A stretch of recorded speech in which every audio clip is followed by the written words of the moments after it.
ৰাজ্যৰ মহিলাসকলে লাভ কৰিব ৬,০০০ কোটি টকা। ইতিমধ্যে আপোনালোকৰ বাবে অনলাইন প্ৰক্ৰিয়া আৰম্ভ হৈ গৈছে আৰু কোন কোন মহিলা লাভ কৰিব ৬,০০০ কোটি টকা আজি এই ভিডিঅ'টোৰ জৰিয়তে সম্পূৰ্ণকৈ দেখুৱাম। হয়, প্ৰধানমন্ত্ৰী মাতৃ বন্দনা যোজনাই লৈ আহিছে এক আঁচনি মহিলাসকলৰ বাবে। যিসকল মহিলাই বৰ্তমান গৰ্ভৱতী হৈ আছে সেই সকল মহিলাই পাব ৬,০০০ কোটি টকা। তিনিটা ইনষ্টলমেণ্টত লাভ কৰিব ৬,০০০ কোটি টকা। গতিকে আপোনালোকৰ ঘৰত যদি গৰ্ভৱতী মহিলা আছে শীঘ্ৰেই কৰক এপ্লাই আৰু লাভ কৰক ৬,০০০ কোটি টকা। হয়, আবেদন প্ৰক্ৰিয়া চলি আছে আৰু এই আবেদনটো কেনেকৈ কৰিব সম্পূৰ্ণকৈ আপোনালোকক দেখুৱাই দিম।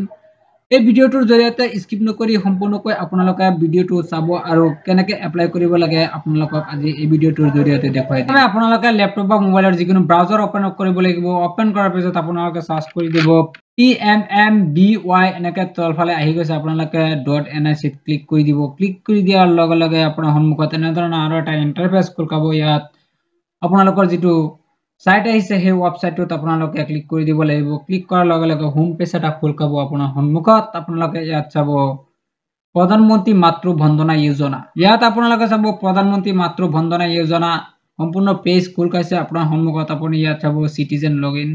ইয়াত আপোনালোকে ক্লিক কৰি দিয়াৰ লগে লগে আপোনাৰ যিটো মোবাইল নম্বৰ আছে সেই মোবাইল নম্বৰটো ইয়াত এন্টাৰ কৰি দিব লাগিব।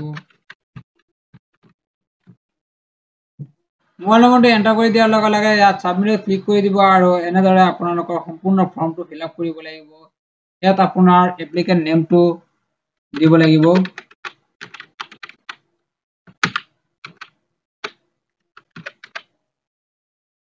দিয়াৰ পিছত আপোনালোকে ইয়াত ষ্টেটটো সিলেক্ট কৰি দিব। ইয়াৰ পিছত আপোনাৰ ডিস্ট্ৰিক্টটো সিলেক্ট কৰিব। ইয়াৰ পিছত আপুনি উৰবান নে ৰুৰেল সেইটো আপোনালোকে ইয়াত সিলেক্ট কৰি ৰাখিব। যদি উৰবান হয় তেতিয়াহ'লে উৰবান মাৰিব আৰু যদি ৰুৰেল হয় তেতিয়াহ'লে ৰুৰেল মাৰি দিব। ইয়াৰ পিছত আপোনাৰ যিটো ব্লক আছে সেই ব্লকটো আপোনালোকে সিলেক্ট কৰি দিব লাগিব। ইয়াৰ পিছত আপোনাৰ তলফালে চাব ভিলেজটো আপোনালোকে ইয়াত আপোনাৰ যিটো ভিলেজ আছে সেই ভিলেজটো আপোনালোকে ইয়াত এন্টাৰ কৰি দিব। এন্টাৰ কৰাৰ পিছত আপোনাৰ ৰিলেশনশ্বিপ উইথ বেনিফিচিয়াৰী আপোনালোকে যিটো ৰিলেশনশ্বিপ আছে সেই ৰিলেশনশ্বিপটো আপোনালোকে ইয়াত এন্টাৰ কৰি দিব লাগিব।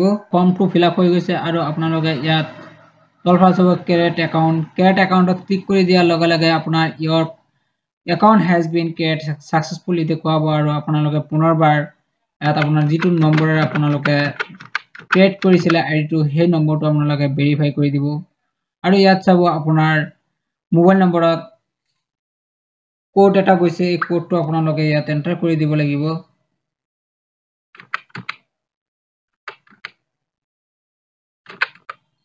দিয়াৰ পিছত আপোনালোকে তলফালে চাব কেপচা আহি গৈছে। এই কেপচাটো আপোনালোকে ইয়াত দি দিব। ইয়াৰ পিছত আপোনালোকে ভ্যালিডেট আপোনালোকে ক্লিক কৰি দিব লাগিব। অলপ সময় ওয়েট কৰিব। সম্পূৰ্ণকৈ ইয়াত ড্যাশবোৰ্ড আহি গৈছে আপোনাৰ সন্মুখত। আপোনালোকে এতিয়া যিটো আইডিটো প্ৰথমতে ক্ৰিয়েট কৰি ল'ব লাগিব সেই সম্পূৰ্ণ প্ৰক্ৰিয়া সম্পূৰ্ণ হৈছে। এতিয়া আপোনালোকে ড্যাশবোৰ্ডলৈ আহিছে। এতিয়া আপোনালোকে কৰিব লাগিব বেনিফিচিয়াৰী ৰেজিষ্ট্ৰেশ্যন। বেনিফিচিয়াৰী ৰেজিষ্ট্ৰেশ্যনটো কেনেকৈ কৰিব সম্পূৰ্ণকৈ আপোনালোকক দেখুৱাই আছো। ইয়াত আপোনালোকে এপ্লাইং ফৰ ইয়াত দেখা গৈছে আপোনালোকে is beneficiary an employee in central gov and state gov or PSU। যদি আপোনালোকৰ কোনো ধৰণৰ এমপ্লয় আছে ষ্টেট বা চেন্ট্ৰেলৰ তেতিয়াহ'লে আপোনালোকে এছ যদি নাই তেতিয়াহ'লে নো মাৰি দিব আৰু এপ্লাই ফৰ ফাৰ্ষ্ট চাইল্ড অৰ্থাৎ আপোনালোকৰ যদি প্ৰথম শিশু হয় তেতিয়াহ'লে আপোনালোকে ফাৰ্ষ্টত ক্লিক কৰিব আৰু সেকেন্ড হলে সেকেন্ড চাইল্ড বুলি সিলেক্ট কৰিব লাগিব আৰু নাম্বাৰ অফ লিভিং চিলড্ৰেন আপোনাৰ কেইজন চিলড্ৰেন আছে কেইজন শিশু আছে আপোনাৰ আপোনালোকে সেই অনুসৰি আপোনালোকে ইয়াত সিলেক্ট কৰি দিব লাগিব। ইয়াৰ পিছত আপোনালোকে ইয়াত does the beneficiary have Aadhaar card যদি আধাৰ কাৰ্ড আছে তেতিয়াহ'লে আপোনালোকে ইয়েছ কৰি দিব আৰু যদি নাই তেতিয়াহ'লে নো কৰি দিব লাগিব আৰু আপোনালোকে ইয়াত নামটো লিখিব লাগিব। নাম লিখাৰ পিছত আপোনালোকৰ আধাৰ নম্বৰটো ইয়াত এন্টাৰ কৰি দিব লাগিব। দিয়াৰ পিছত আপোনাৰ যেটো ডেট অফ বাৰ্থ আছে ডেট অফ বাৰ্থটো আপোনালোকে ইয়াত শুদ্ধকৈ সিলেক্ট কৰি দিব। সিলেক্ট কৰি দিয়াৰ লগে লগে আপোনাৰ ইয়াত সম্পূৰ্ণকৈ এজটো ইয়াত অটোমেটিক আহি যাব আৰু আপোনাৰ যিটো ক্যাটাগৰী আছে সেই ক্যাটাগৰীটো আপোনালোকে কি আছে SC ST আদাৰ যেটো আছে আপোনালোকে হেতু এন্টাৰ কৰি দিব। দিয়াৰ লগে লগে আপুনি ইয়াত চাব মোবাইল নম্বৰ আছে এই মোবাইল নম্বৰটো এন্টাৰ কৰি দিব। দিয়াৰ পিছত আপোনালোকে স্ক্ৰল ডাউন কৰিব আৰু আপোনালোকে এলিজিবিলিটি ক্ৰাইটেৰিয়া অৰ্থাৎ আপোনালোকৰ যেটো মানে কাৰ্ড আছে অৰ্থাৎ আপোনালোকৰ কি কাৰ্ড আছে হে কাৰ্ডটো আপোনালোকে ইয়াত সিলেক্ট কৰি দিব ইয়াত বিভিন্ন ধৰণৰ কাৰ্ড আপোনালোকে দেখা পাইছে যেটো আপোনালোকৰ আছে হেতু আপোনালোকে সিলেক্ট কৰি দিব ইয়াত আছে ওমেন হোল্ডিং এমজি এন্ড ৰেগাস জব কাৰ্ড আছে যদি জব কাৰ্ড দিব পাৰে ইশ্ৰম কাৰ্ড আছে আপোনাৰ বিপিএল কাৰ্ড আছে যিকোনো কাৰ্ড আপোনালোকৰ যদি ইয়াৰ পৰা এটা আছে তেতিয়া হল আপোনালোকে ইয়াত যিকোনো এটা সিলেক্ট কৰি দিয়াৰ লগে লগে আপোনাৰ যেটো কাৰ্ডৰ আইডেন্টি কাৰ্ডটো নম্বৰ আছে হে নম্বৰটো আপোনালোকে ইয়াত সিলেক্ট কৰি দিব লাগিব আৰু আপোনাৰ আপলোড কৰি দিব লাগিব এটো স্ক্যান কৰি আপোনালোকে আপলোড কৰি দিয়াৰ লগে লগে স্ক্ৰল ডাউন কৰিব আৰু আপোনালোকে চাব MCTS and RCS ID MCP card registration number অৰ্থাৎ আপোনালোকে এটো কি কাৰ্ড দিব লাগে সম্পূৰ্ণকৈ জনাই আছো এই কাৰ্ডটোৰ নাম হৈছে আপোনাৰ যেটো বেজিৰ কাৰ্ড বুলি কয় সহজ ভাষাত বেজিৰ কাৰ্ড বুলি কয় হে বেজিৰ কাৰ্ডটো আপোনালোকে ইয়াত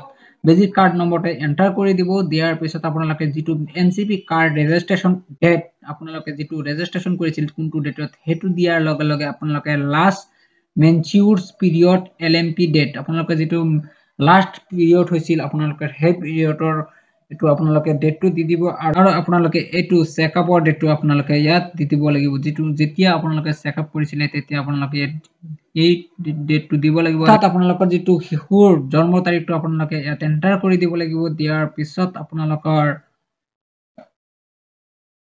ইয়াৰ পিছত আপোনাৰ যেটো শিশু আছে হে শিশুৰ ডেট অফ বাৰ্থটো ইয়াত সুন্দৰকৈ ইয়াত এন্টাৰ কৰি দিব আৰু তলফালে স্ক্ৰল ডাউন কৰিব কৰাৰ পিছত আপোনালোকে ইয়াত চাব name of the children born this pregnancy কে আপোনালোকে কে নম্বৰত প্ৰেগনেন্সি হৈ আছে হেতু আপোনালোকে ইয়াত সিলেক্ট কৰি দিব আৰু type institute of child birth আপোনালোকে কোনটো হস্পিটালৰ পৰা আপোনালোকৰ যেটো বাৰ্থ যেটো জন্ম হৈছে হেতু আপোনালোকে সেন্টাৰটো আপোনালোকে ইনষ্টিটিউট অফ চাইল্ড বাৰ্থ হেতু নেমটো আপোনালোকে ইয়াত এন্টাৰ কৰি দিব দিয়াৰ পিছত চাইল্ড 1 আৰু জেন্ডাৰ চাইল্ড 2 জেন্ডাৰ চাইল্ড 3 আপোনালোকৰ তিনটা বাচ্চাৰ ভিতৰত আপোনালোকে যেটো ফিমেল আছে ফিমেল দিব আৰু যেটো মেল আছে হে মেলটো আপোনালোকে সিলেক্ট কৰি দিব দিয়াৰ পিছত স্ক্ৰল ডাউন কৰাৰ লগে লগে আপুনি ইয়াত চাব rural আৰু urban ইয়াৰ পৰা আপোনালোকে চাব এড্ৰেছটো সম্পূৰ্ণকৈ দিব তলফালে চাব সাবমিট লিখা আছে সাবমিটত ক্লিক কৰি দিয়াৰ লগে লগে সম্পূৰ্ণকৈ ফৰ্ম ফিলআপ হৈ যাব আৰু আপোনালোকৰ এপ্লিকেশন সাকসেসফুলি হৈ যাব আৰু এনেদৰে আপোনালোকে